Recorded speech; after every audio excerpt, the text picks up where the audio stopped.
Hey guys, I'm Jerry. And I'm Amy, and we are No house, no debt, no problem. We recently got rid of most of our stuff, bought a fifth wheel RV that we live in stationary so that we can pursue our dream of debt freedom. Today we're going to talk about the dreaded budget. And I do dread it. I don't enjoy dealing with the budget. I don't know, dealing with money issues makes me uptight. It makes me a little bit nervous. Coming face to face with, our debt and just bills, I just don't like it at all. So our preferred method of budget is to put all the money we get in a month into a magic pot and don't look at it again and hope that there's enough at the end of the month that you haven't spent it all. True. That's not entirely true. So, no, that's pretty much the method we lived on for years. You hope that you just don't run out by the end of the month, and we went years and years without really calculating, without really telling our money where to go. To me, in the past, I felt like even when we were on the same page, we weren't always on the same page. We didn't always do a cash envelope system. So I didn't look at the page. I didn't care about the page. I would do the page, and we wouldn't look at the I page. hoped we had enough money by the end of the month, and it didn't really track spending. This was a while ago, earlier in our marriage. We've gotten much better when we started listening to the teachings of Dave Ramsey about getting out of debt and how to tell your money what to do. That's when we began to get serious about a budget. Still doesn't make her enjoy it, the process anymore. But I'm not a numbers person. No. Yeah, and part of that was my fault. For years and years, she did the budget, and we didn't have a lot of income during those years. I was a stay-at-home mom for a long time. It was a tough go, and we just prayed that we had enough money. So when we got serious about telling our money what to do, I took over, started doing the budget, and we did better at it. We didn't get to the level that we're attempting to do now, as serious as we are now. And when he says take over the budget, it's not like he just comes in and tells me. It's more like what Dave said from the beginning, where he is putting it on paper this time, or in this case, a digital form that he created. And then I'm looking it over, adding in things he may have forgotten or things that I think need to be changed. So before there was no plan. When I say I took over, I attempted to make a plan, and then we would talk about it. We began to communicate more, try to set realistic expectations for spending categories and not go super overboard. And I tended to underfund.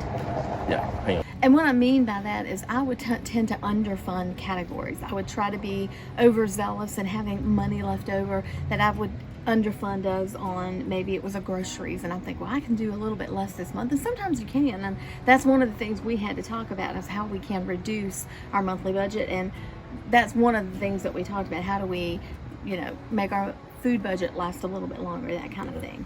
So when we bought our current RV, we took a hard look at the budget and said, what can we do?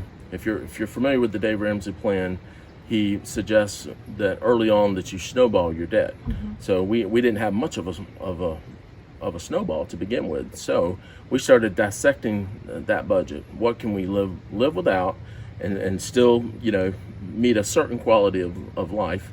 So I started going through every single category we could. We looked at we looked at insurance and cell phones. Yeah. That was the two main categories that we could, because our utilities are now in with our payments, so it was no way to really affect those. But we could do this discretionary spending. The other thing I wanted to bring up is the zero-based budgeting that David does. So that was a big thing too for us to sit there and think, well, how can we meet everything, then look at what's left over and allocate that to our snowball.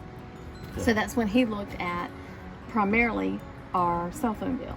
Well, I looked at every category, but cell phone was one that sort of accidentally stuck out to us. We had been with the company for a really long time, and it's amazing what you get used to, because that payment had just crept up on us. We had a family of 5, so we wound up having 5 phones. It's me and Amy and 3 kids, and we were paying for all of these. And before we knew it, we at the beginning of the summer last year, we were paying $370 a month just for getting new phones here and there, and just over the years.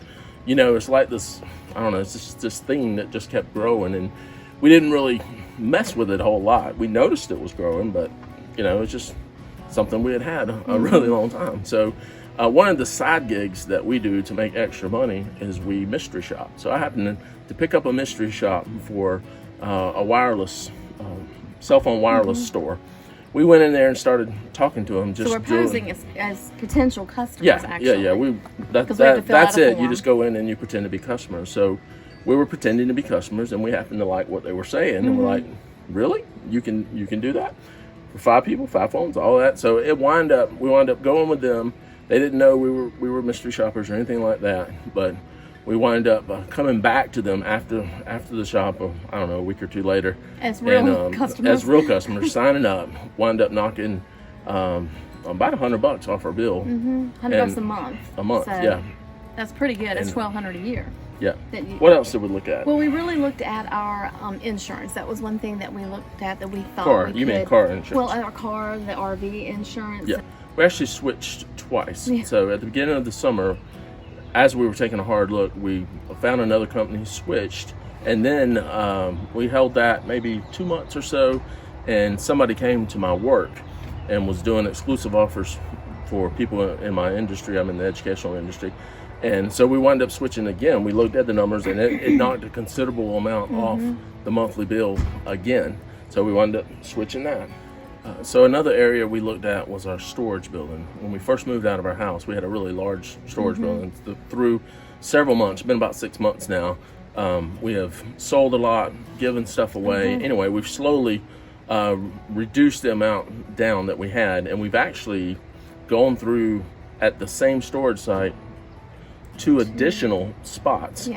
We moved, so they would do these introductory offers for 3 months for about, it was either like a third. 50% off or 75% off or something like that for 3 months. Then the price would go up. So during that 3 months, we're trying to get it down, and then we switched to a smaller unit, and we're about ready to do it again. We're not quite where we want, but we're to the point of getting rid of enough that we can get the final storage one we're going to keep, a real small one, maybe a 5x5 or a 5x10. Yeah, so that's going to really help our budget as well as we're doing that.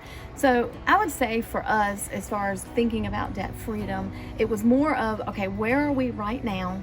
What does our budget look like right now? And what can we do before we ever even begin the debt snowball again? What can we do as far as, like we've mentioned, extra side work that we did with mystery shopping, and we'll talk more about extra side things we do.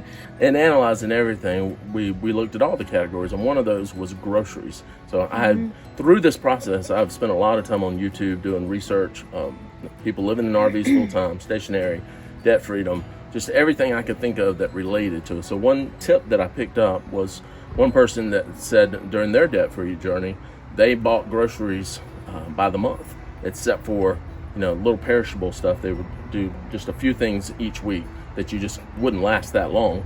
So we've started doing that. Yeah, and I really do like that because I always have something there, and it does, for the most part, cut out those little trips. There's always going to be something that I forget, or there's perishables that we do have to replenish, but because of the amount of storage in our kitchen and in our RV, that hasn't been a problem going and buying by the month. Now, we had to be a little creative with the dry goods and stuff. We got little nooks and crannies like behind the love seat. Most of those. Stuff. I do store some things behind the couch, and that I'll have to get to occasionally. But we haven't really had a problem storing the stuff, and I really do like that. And then we just use every little space we can. I use the outdoor kitchen, some to store stuff, and so that was another area. Groceries was an area that we looked at. We try to look at gas. That's one reason we went to buying groceries by the month. So that we could cut down on gas. So we try to plan our trips. It's not that we don't have the money to go multiple grocery trips a month or multiple gas trips, whatever we do. We just want to put that toward our debt snowball. So we're trying to increase that debt snowball. And right now it's about $1,000 a month that we're able that's dedicated to going to pay off our debts. And we're hoping, as we knock, if you're familiar with the plan, you take your smallest debt, knock it off, then you put that money, all of it, toward the next debt, then the next debt, then the next debt. So we're hoping to grow that as quickly as possible. So for us, doing the zero-based budget and beginning to analyze our budget has helped us to be able to take a hard look at things that we can control and see what we can do in order to create more opportunity to snowball our debt even if our income hasn't changed. So if you're thinking about trying to snowball your debt, I would encourage you to, as a couple if you're married or as a single, sit down and really analyze your budget and be honest with yourself as to what you can do. As you know, like for me, it's a little bit more of a headache to get groceries by the month, but it's one of those things that seems to pay off for us better. And then, you know, look at those things that you can change. If you are single and you're trying this, Dave always recommends an accountability partner.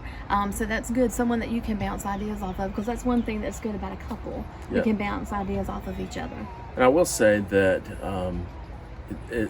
it's not always easy. And anybody who's gone through this budget process can tell you it's not an easy task. We are constantly reworking, and things don't go like planned. No, celebrating what went right and correcting things that didn't go the way we wanted them to. Well, hopefully this has been useful for you. If you like this kind of content, please consider subscribing to our channel and hitting the notification bell so that you'll get notified whenever we post videos. So until next time, I'm Jerry. And I'm Amy. Thank you for watching.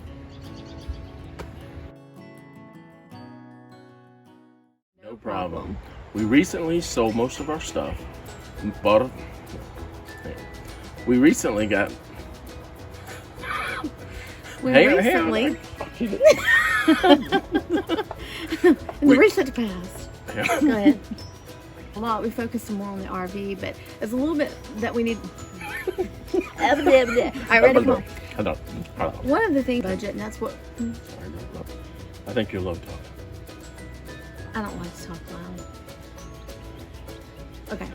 We recently. No, that's old news. All right. So today we went. Can I introduce it? Yeah. So today we're going to talk about the dreaded budget. We just basically figured out how to. I can't. I'm tongue-tied today. I feel like I'm not talking. And now, opportunity to snowball our debt, even if our income hasn't changed. No.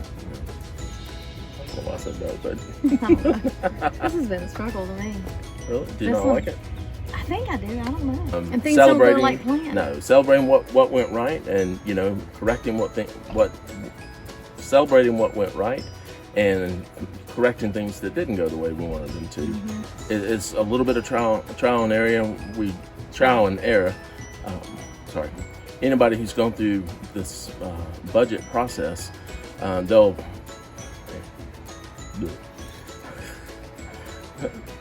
Until next time, I'm Jerry. And I'm Amy. Hang on. Until next time, I'm Jerry. And I'm Amy. And we'll see you later. I don't know what to say last. Thank you for watching.